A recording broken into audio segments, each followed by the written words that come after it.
On Washington Unplugged, Newt Gingrich on the Republican Party, author Craig Mullaney, our political roundtable, also a special with Ron Paul.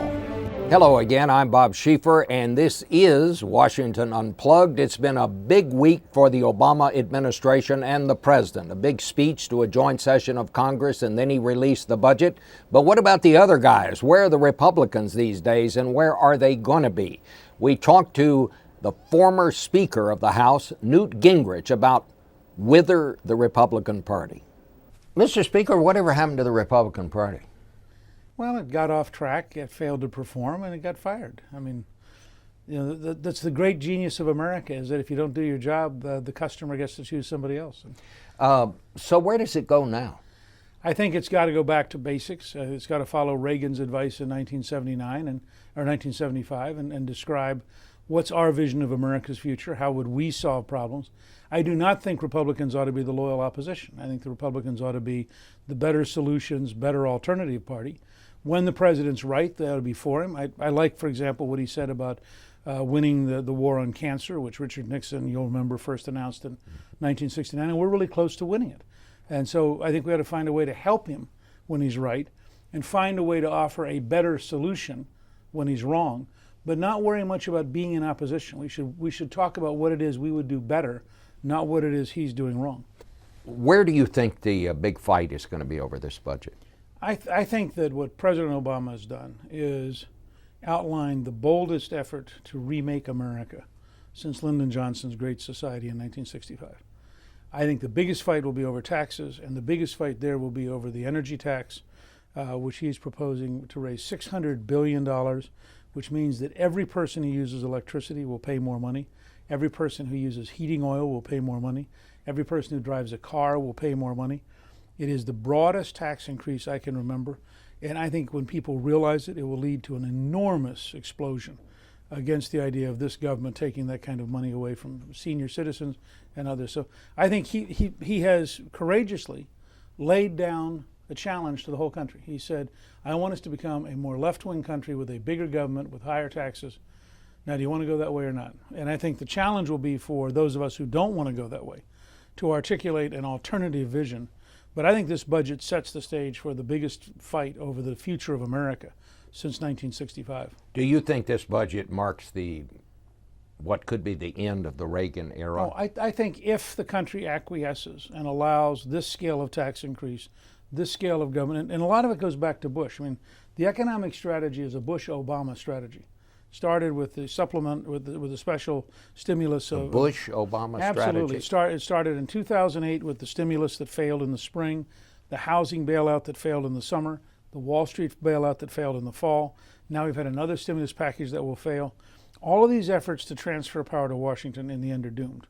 They're not going to work. But that's what the argument's going to be. I mean, those people who believe in big government are going to say, you know, the only way we're going to fix things is to have the Treasury bureaucracy run banking.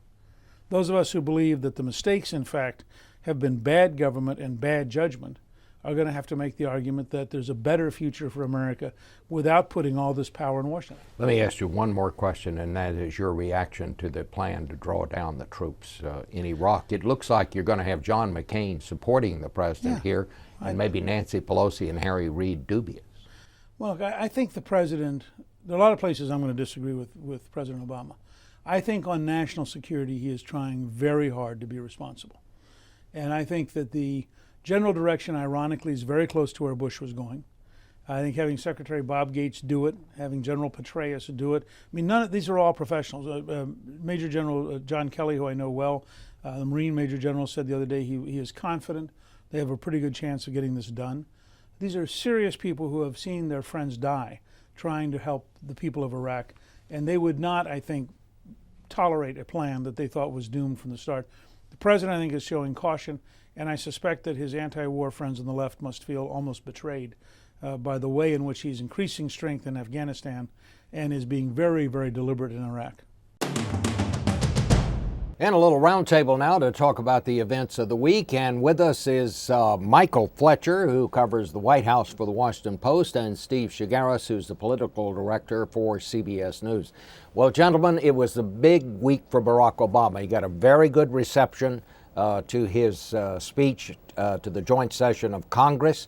But then along comes the budget. And guess what? It's going to cost a lot of money to get all this done. And he's not backing off. Even though he's had to put all this money into the stimulus, he's still going forward with some very expensive programs. Is he going to get this done, Steve? Well, I mean, we've been in this town long enough to know that this has got to go through Congress. The interest groups and the lobbyists have to get their hands on this too. I think he'll get, some of what he wants to do through, but I think what we see today in terms of his blueprint is going to be a lot different than what we're going to see at the end of this. Yeah, I agree with some of that. But interestingly enough, I think the crisis that this country faces and the kinds of numbers we've talked about to even just stabilize the banking system, people talk about hundreds of billions of dollars now and no one flinches. So I think in a strange way, Barack Obama may be able to harness this sense of crisis to push through more of this than we would have thought feasible 6, 7, 8 months ago. I mean, you look at this agenda, he's talking about, major expansion of healthcare coverage, cap and trade. Any one of these things would be a huge legislative accomplishment. This coming on the heels of this huge stimulus package, I mean, I think, he's really laying all the cards on, all the chips on the table here, and he may get more of this than we think. Well, here's how huge it is in the words of Newt Gingrich, who I interviewed earlier this week.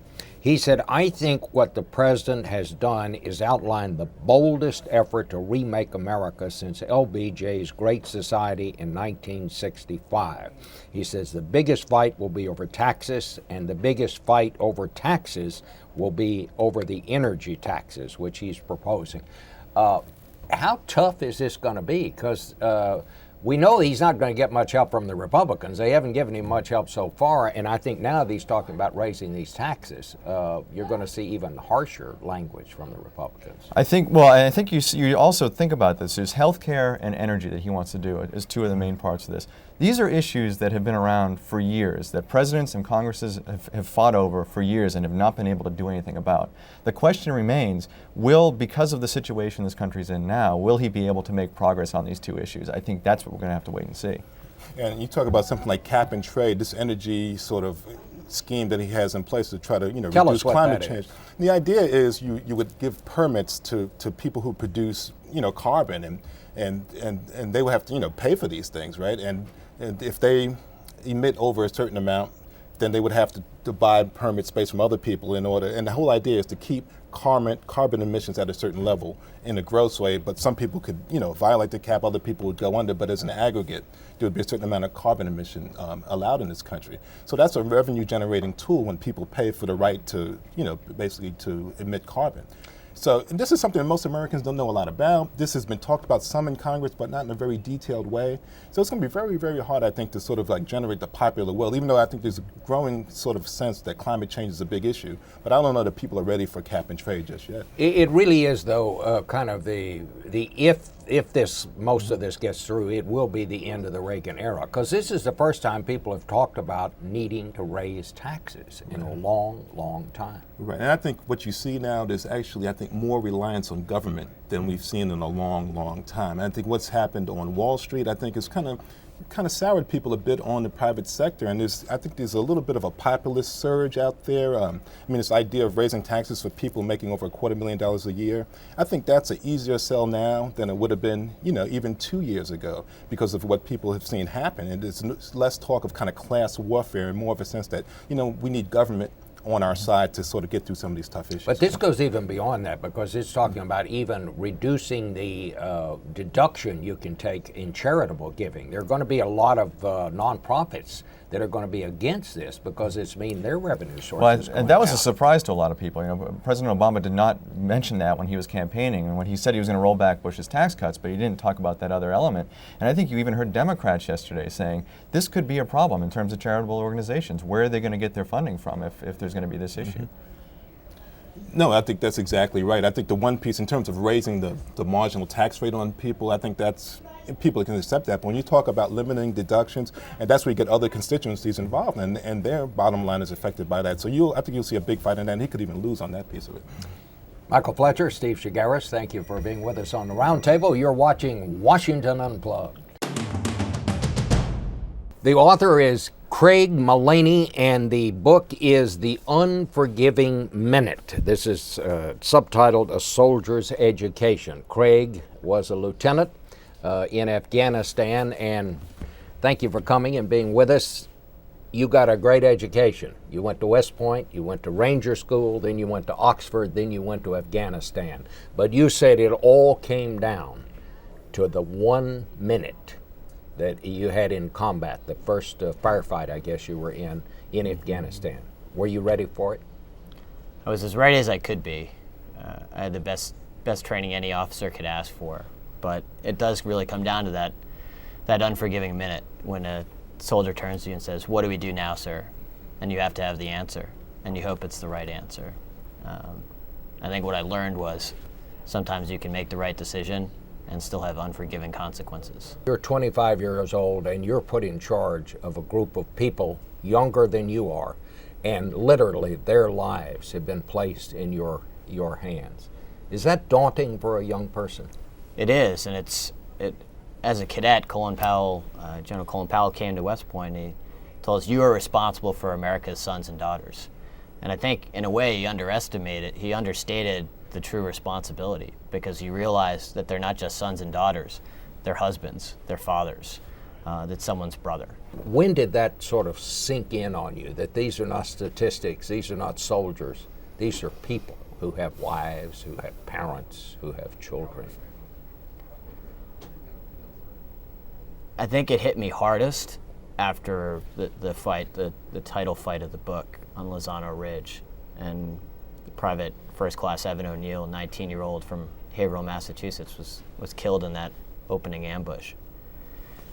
And to get a letter from his father after the fact and describing how hard it was for Evan's fiance, who he'd left behind, and how it had left a hole in the community, it strikes at your core.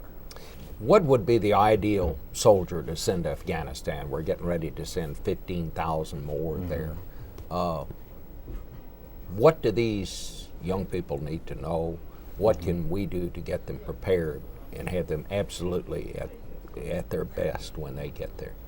Well, I'd say there's a couple of things. On the sort of physical training and military training, they've got to be rugged as a tank. You're operating at altitudes a half mile higher than Denver, Colorado, wearing all this gear. You're climbing over mountains, very rough terrain, and you have to be tough enough. You've got to have enough endurance to go at that day after day after day. Mentally, I think you have to have the habit of mind that you're comfortable in ambiguity, that you can handle chaos, that you know the right questions to ask, even if you don't know all the answers when you arrive. What is leadership? You learned leadership, I suppose, teamwork at West Point. What is the thing that you learned? What's the most effective way to lead? When you're exhausted and you've got to go back on a patrol, that you have to summon the will to go back out.